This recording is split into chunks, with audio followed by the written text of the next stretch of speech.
they could raise the level of VAT. We can take it you would vote against a rise in the level of VAT, would you? Our plans do not require any increase in VAT. That wasn't my question. Well, no, but you're asking me in a sense to play this sort of game of what-if politics. What if the Conservatives there? What if we were... This whole thing is what if. It's an election. No, it's not. No, Jeremy, first, there's this little matter of allowing 45 million people to decide how they want to vote, right? And they are entitled to know, are they not, what you would do if the Conservatives came in and proposed to raise VAT. Would you vote against it? I've said very clearly that we don't think VAT needs to be raised because we've made, under Why our plans... can't you say we would vote against it? Because, well, I'm perfectly prepared to say that we would vote against an increase in VAT to fund what I'm saying to you quite clearly now are unfunded tax promises by the Conservative Party. But can I just vote against savage cuts this year? On cuts, there need to be cuts, and I've been very forthright. You can prettify it if you like and use different words. I've been very open about the fact that we need to make some big, long-term decisions. For instance, I'm saying, unlike the Conservative and Labour parties, that we can't afford the £100 billion price tag to replace the Trident Cold War nuclear missile system on a like-for-like basis. Call it big, call it bold, call it savage. It's a big decision. It's because I don't think it's justified as it happens on strategic grounds, and I don't think it's affordable. Do I think that these big cuts are merited or are justified at a time when the economy is struggling to get to its feet? Clearly not. It's and like you would pulling vote out against them? Well, I think it would be... Well, of course I would vote against cuts, which would destroy any chance that we would have of having a sustainable recovery. Let's mention something you've already referred to, which is to take people earning £10,000 and below out of income tax. You have said that that would apply to everybody. Do you mean everybody? Well, clearly people who earn money, but it's not for those who don't earn money. But higher rate taxpayers too? No, from £100,000 upwards, it wouldn't. So between basically everybody, or from the minimum wage up to 100,000. So when you said we'll make sure that the first £10,000 everybody earns is free of tax, you were wrong. For the very top, the people right at the top. You didn't mean everybody. Well, what we're saying is that the tapering of the personal allowance, which starts at 100,000, which the government has introduced, we wouldn't change that. But That's details are important in all of this. They are indeed, yeah. How much would it cost? £17 billion. And how much of that would go to people on the very lowest incomes, up to £10,000? Can't tell you, because that depends, of course, on how many people are earning between the 6,500, which is the present threshold, and the 10,000. Absolutely. But your party has made a calculation on this, and it is that about £1.5 billion of the £17 billion would go to people earning up to £10,000 a year. That doesn't seem very much, does it?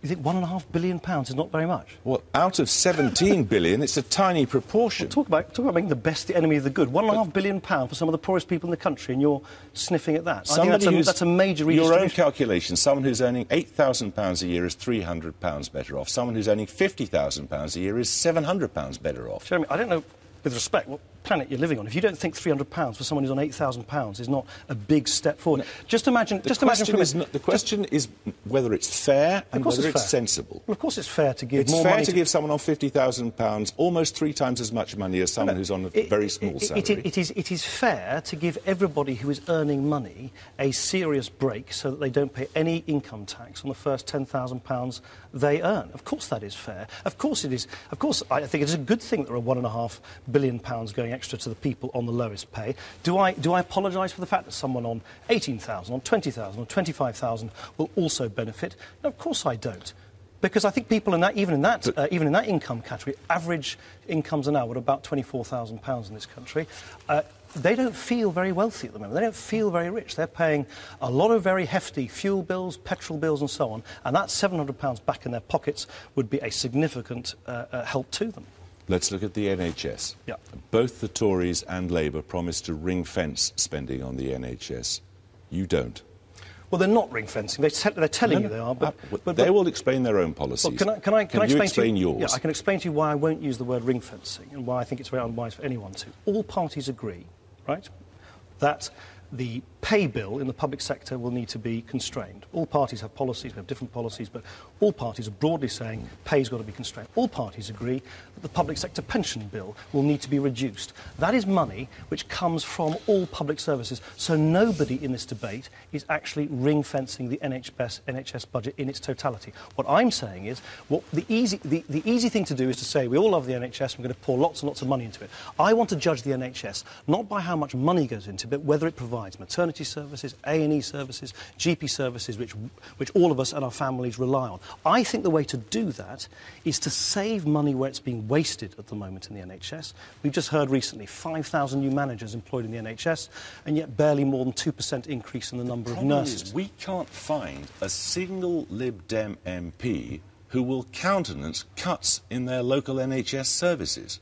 Every single Liberal Democrat MP is signed up to a manifesto commitment, which we will publish on Wednesday, for instance, to scrap strategic health authorities altogether. OK.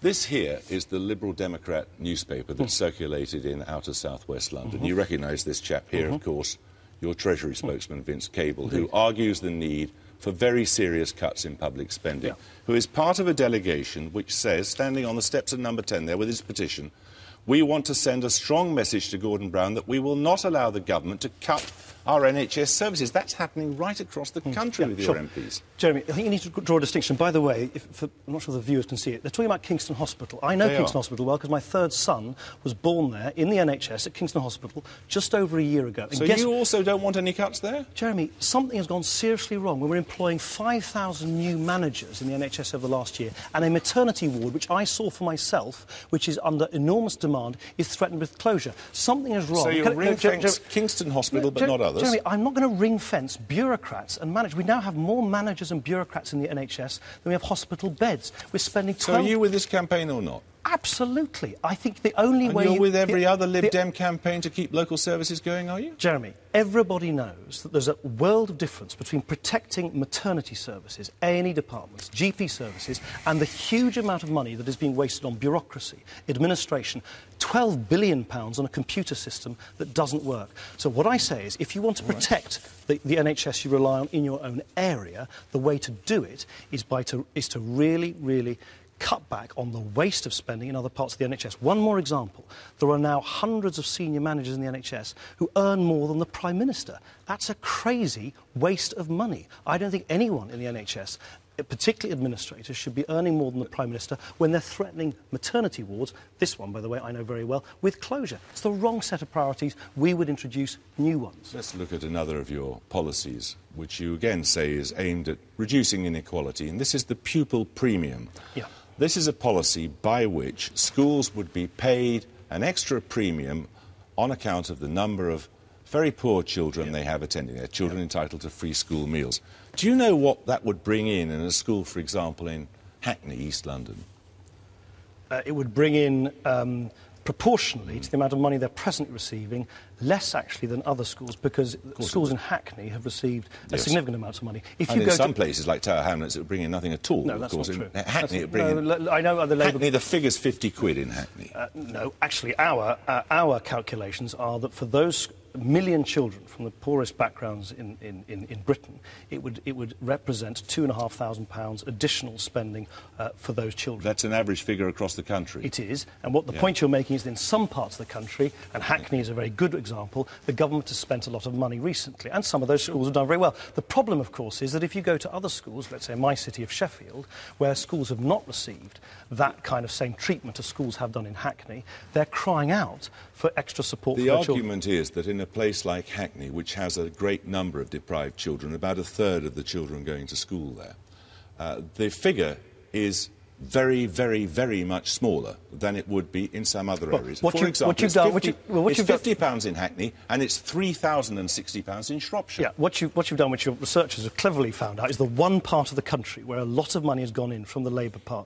government is in schools in East London. And I've been very open about the fact that if for schools in East London, clearly the difference in the policy that we're advocating will be less than for schools elsewhere in the country. Let's be clear. Jeremy, can I just make... There's a very important point behind this, which is that under Labour, If you're poor, it now really matters where you're poor. If you're lucky to be in an area like East London, where a lot of extra money is spent on your education, you're going to benefit. Children, pretty well anywhere else in the country, rural parts of the country where poverty is much more difficult to see, are being shortchanged. Our policy, our policy is fair because it basically says that children will be supported if they're poor, regardless of where they live. Your school spokesman, David Laws, said, this is to the Yorkshire Post on the 18th